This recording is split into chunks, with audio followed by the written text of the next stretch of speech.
Hello students, আমি Moumita ma'am. আশা করি তোমরা সকলেই খুব ভালো আছো। Welcome back to our channel. আজকে আমি তোমাদের থার্ড সেমিস্টার মেজর ইংলিশের পেপার 5 থেকে, তোমাদের আগের দিন আমি রেনেসাস শুরু করেছিলাম, আজকে হচ্ছে the impact of the Renaissance of English literature, মানে রেনেসাসের যে প্রভাবটা সাহিত্যের উপরে পড়েছিল, ইংরেজি সাহিত্যে, আজকে তার উপরেই ক্লাসটা নেব। চলো দেরি না করে শুরু করে দিই আজকের ক্লাসটা। দেখো রেনেসাস কিন্তু ইংল্যান্ডে, মানে ইউরোপ কন্টিনেন্টে 14th সেঞ্চুরিতে শুরু হয়, বাট ওটা ইংল্যান্ডে এসে পৌঁছায় অলমোস্ট 16th সেঞ্চুরিতে, মানে আরো 200 বছর পরে। ঠিক আছে, তো এর যা প্রভাব সেটা কিন্তু আর্ট বলো, লিটারেচার বলো, মিউজিক বলো, সবের উপরে পড়েছিল। আমাদের বেসিক্যালি স্পেসিফিকভাবে কিন্তু লিটারেচারে এই রেনেসাসের যে ইম্প্যাক্টটা সেটাই জানতে হবে। দেখো কি বলেছে, the Renaissance was a time of great change in Europe. আমরা জানি যে ইউরোপে রেনেসাস কিন্তু অনেক ক্ষেত্রে পরিবর্তন নিয়ে আসে, মানে বলতে পারো যে এটা একটা এরা বা এমন একটা পিরিয়ড যেটা মানে এতদিন ধরে চলে আসা সমস্ত কিছুকে, ধ্যান ধারণা, ভাবনা চিন্তা, সমস্ত কিছুকে কিন্তু চেঞ্জ করে দেয়। ঠিক আছে, it began in Italy in the 14th century and spread to England in the 16th century. তো এটা ইংল্যান্ডে অলমোস্ট 16th সেঞ্চুরিতে আসে, মানে 14th সেঞ্চুরিতে হচ্ছে এই রেনেসাসের যে কনসেপ্টটা সেটা শুরু হয় এবং সেটা ছড়িয়ে ইংল্যান্ড অব্দি আসে কিন্তু 16th সেঞ্চুরিতে।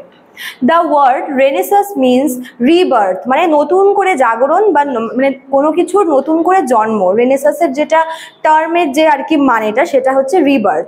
It was a period when people became interested in art, science and learning. ঠিক আছে, তো এই যে সময়টা, এই রেনেসাসের সময়টা, এটা কি এতে মানে এই টাইমে কি হচ্ছিল, মানুষ হচ্ছে আর্ট বলো, সায়েন্স বলো, লিটারেচার বলো, বা নতুন করে কিছু শিখবো, সমস্ত কিছুর প্রতি কিন্তু তারা ইন্টারেস্টেড হয়ে পড়ে। মানে সমস্ত ক্ষেত্রে, মনে করো আর্টের ক্ষেত্রে, লিটারেচারের ক্ষেত্রে, সায়েন্সের ক্ষেত্রে, সমস্ত কিছুর ক্ষেত্রে কিন্তু একটা ইম্প্যাক্ট পড়ে রেনেসাসে, যেটা আমরা দেখতে পাই।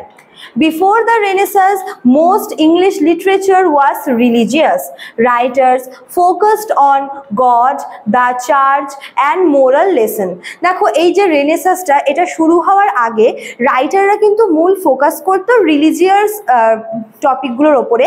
মানে রাইটাররা লিখতো বেসিক্যালি হচ্ছে রিলিজিয়াস টপিক, যেরকম মনে করো গডকে নিয়ে বা চার্চ নিয়ে বা এরকম কোনো মাইথোলজিক্যাল কোনো বিষয়ের ওপরে কিন্তু রাইটাররা ফোকাস করতো before Renaissance. But the Renaissance encouraged people to think about human life, emotion and beauty. যেটা আগে রিলিজিয়াস থিমের উপর লেখা হতো, সেখান থেকে কিন্তু একটা বড়সড় শিফট করে চলে আসে হচ্ছে হিউম্যান সেন্টার। মানে আগে মানুষ হচ্ছে ধর্ম নিয়ে বা ধর্মীয় বিষয়গুলোর উপরে ফোকাস করতো রাইটাররা, সেখান থেকে কিন্তু একটা বড়সড় চেঞ্জ হয়ে বলতে পারো যে রাইটাররা কিন্তু হিউম্যান সেন্টার্ড বা হিউম্যান সেন্টার টপিকের ওপরে লিখতে শুরু করে।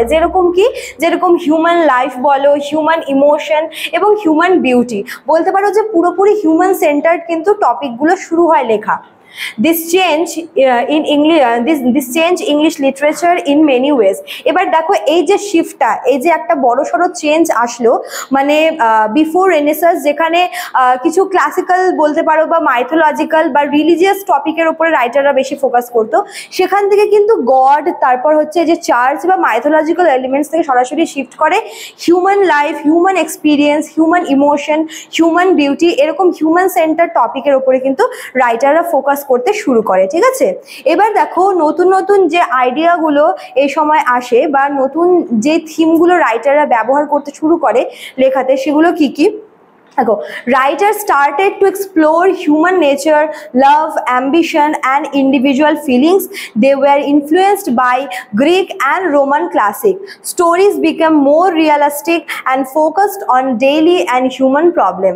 এইবার যেটা বললাম যে এই সময় কিন্তু রাইটাররা বিশেষ করে গ্রিক যে ক্লাসিক্যাল থিম রয়েছে বা রোমান ক্লাসিক রয়েছে, সেগুলো দ্বারা ইনফ্লুয়েন্সড হয় এবং তারা কিন্তু বলতে পারো যে ইন্ডিভিজুয়াল ফিলিংস বা ইন্ডিভিজুয়ালিটি এইসবের ওপরে ফোকাস করতে শুরু করে। হিউম্যান লাভ, হিউম্যান ইমোশন, হিউম্যান অ্যাম্বিশন, এই সমস্ত কিছুর ওপরে কিন্তু ফোকাস করতে শুরু করে।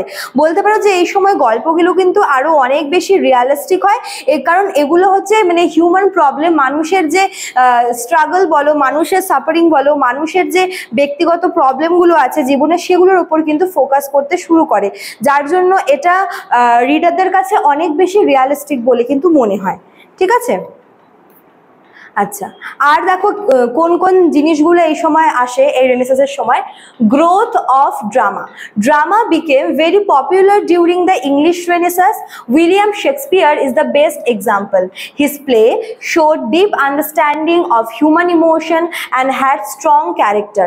তো এই সময় কিন্তু প্লে বা ড্রামা এটার কিন্তু একটা ডেভেলপমেন্ট শুরু হয়, এবং সেটা কার হাত ধরে হয়? এটা হয় কিন্তু উইলিয়াম শেক্সপিয়ারের হাত ধরে।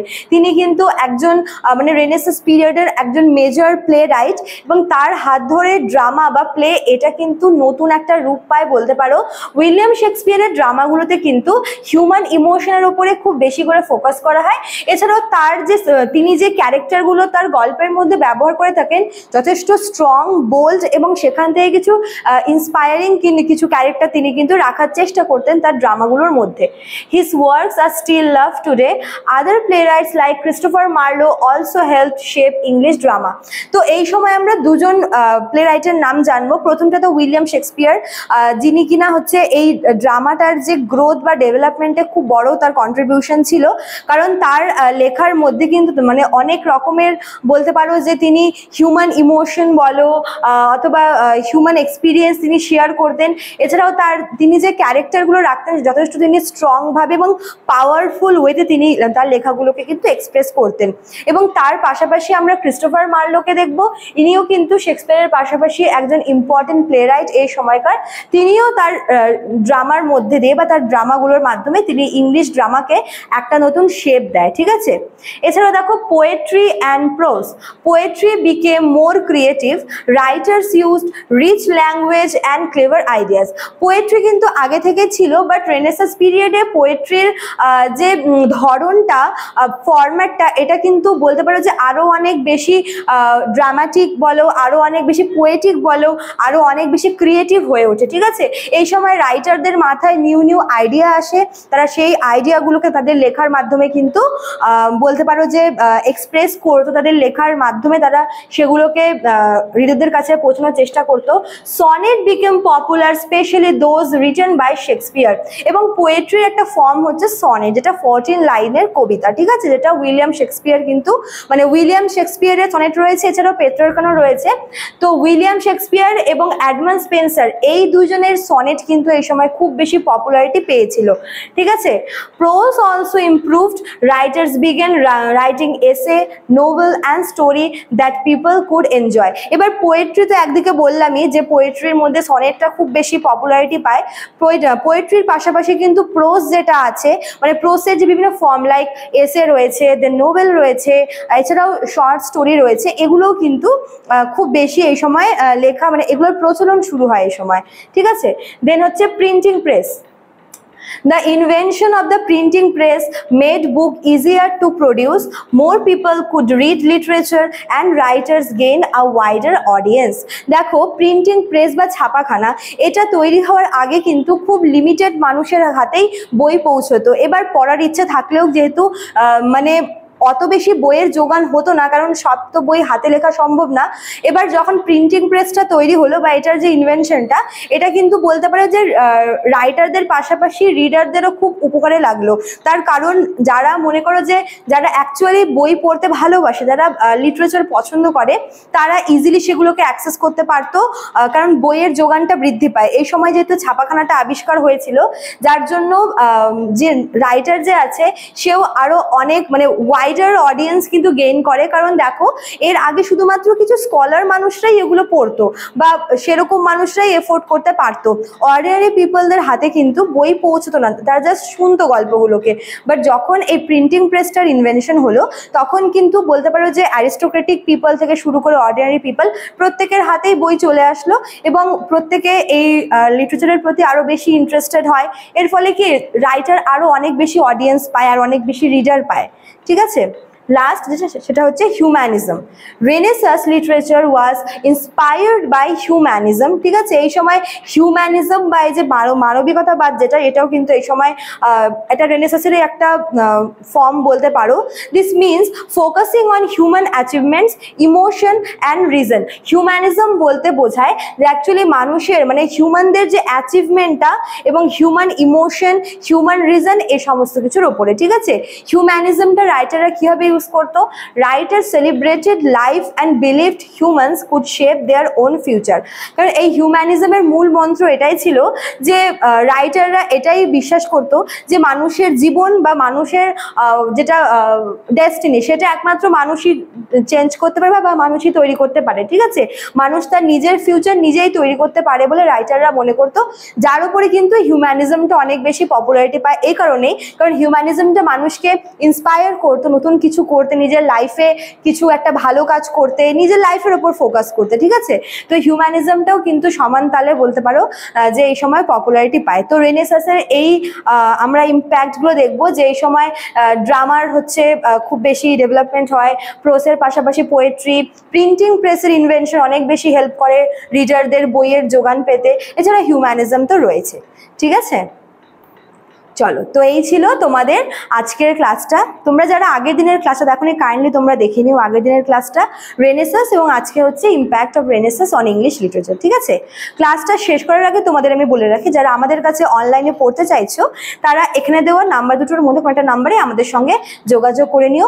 অবশ্যই তোমাদের কিন্তু মানডে থেকে স্যাটারডের মধ্যেই যোগাযোগ করতে হবে, কেননা সানডে আমাদের অফিসিয়াল ছুটি থাকে। আর তোমাদের থার্ড সেমিস্টারের যেটা কোর্স ফি, দেখো তোমাদের মেজর কোর্সের জন্য কোর্স ফি রয়েছে 1199 টাকা, এবং মাইনর কোর্সের জন্য তোমাদের পে করতে হবে 699 টাকা।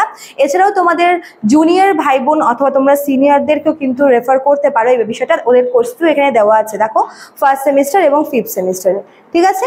চলো, তো আজকে এতটুকুই থাকলো, দেখা হচ্ছে নেক্সট ক্লাসে। Thank you.